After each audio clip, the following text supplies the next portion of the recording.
Look at this idiot, man. We must get to Mars before World War III kicks off. Elon Musk warns religious extremism and nuclear attacks will prevent us landing on the red planet. And he will announce new plans for a mission to Mars next year. Hey, he says he's going to put people on Mars.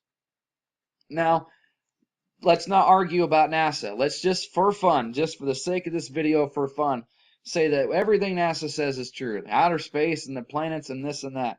Do you know what NASA says about planet Mars? They say that it has no magnetosphere, meaning that it has no way to keep an atmosphere, like the planet Earth does. And what's interesting is that this moron comes out and talks about this stuff all the time, and here he is right here. I just told you, he had plans to announce a mission to Mars next year. He doesn't ever talk about how he plans on kickstarting and maintaining an atmosphere on Mars like the one on Earth. It's like he's just talking about magically putting people on planets and stuff. That's weird talking magically too, because that's what NASA is. But I forgot. They're a legitimate agency. We'll just leave that alone for right now. This guy, and nobody ever calls him on it. He talks this all the time, this stuff.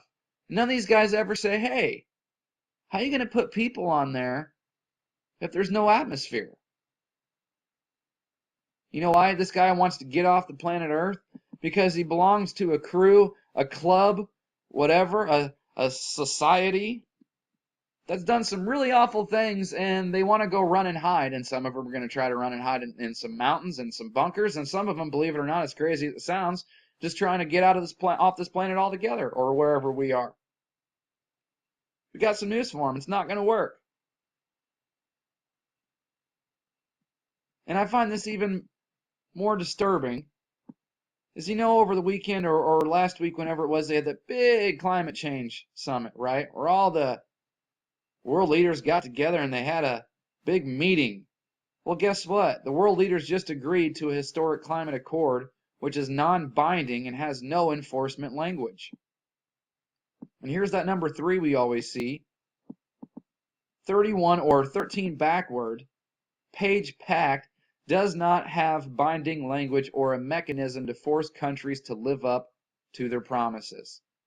So let me get this straight. It was so serious, it was such a big deal that you all got together, had this big, long conference, all this summit, such a big deal that at the end of the day, you all just made a bunch of promises to each other. And then let me read you this. This is the best part.